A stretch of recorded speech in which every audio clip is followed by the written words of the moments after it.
महादेव गए, पार्वती उदास बैठी हैं कोप भवन में। देवी क्या हुआ?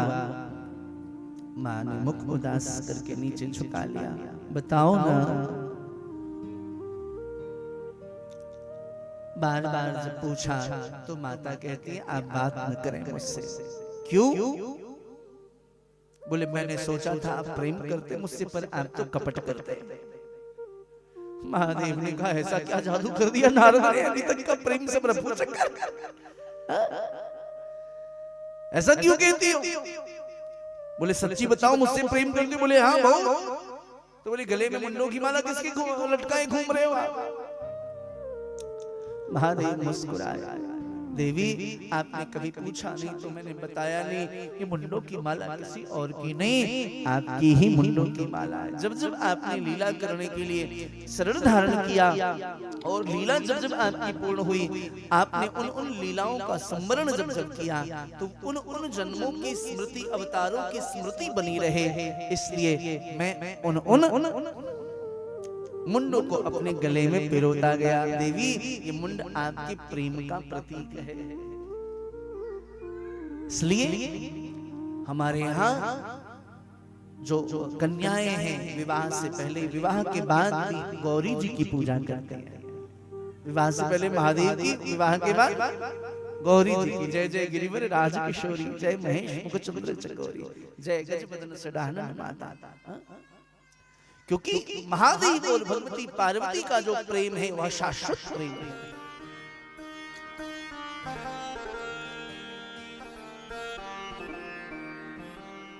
भगवती पार्वती ने कहा सरकार मुझे बड़ी प्रसन्नता है, इतना प्रेम करते हैं, पर अब मैं अपने प्रेम को कैसे प्रकट करूं?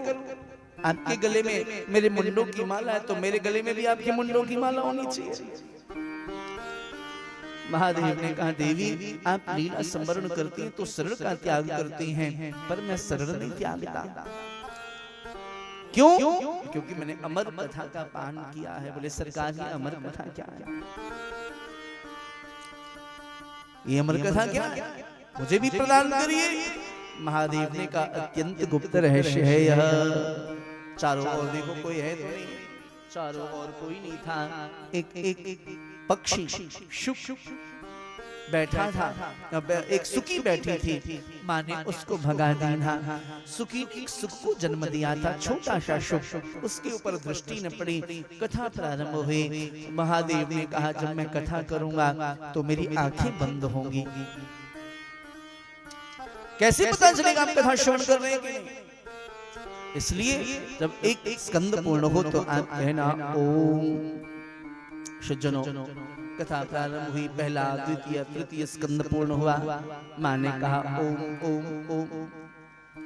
नवम स्कंद की जब चर्चा प्रारंभ हुई तो श्रीमद् भागवत अत्यंत गूढ़ विषय है।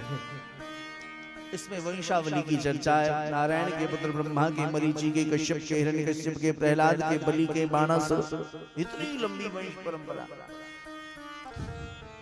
मां को नींद आ गई।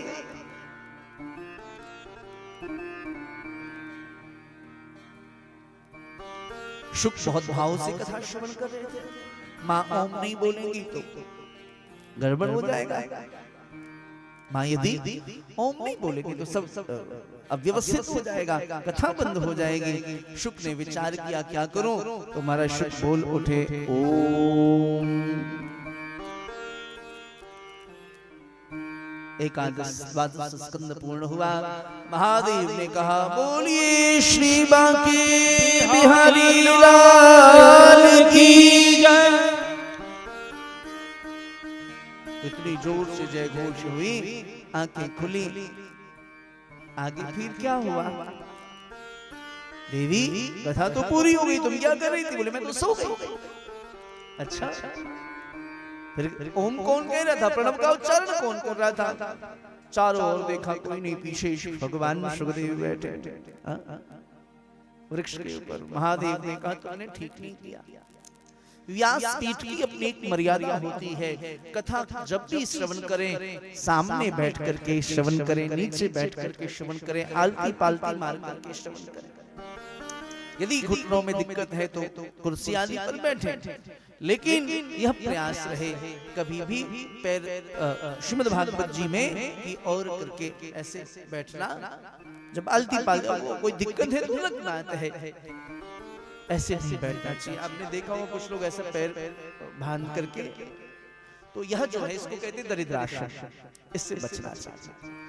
आपने पीछे बैठ करके कथा श्रवण की, वो भी ऊपर बैठ करके व्यासपीठ से ऊपर, छोड़ूंगा नहीं मृत्युदंड दूंगा, त्रिशूल उठाया मारने के लिए उद्यत थे।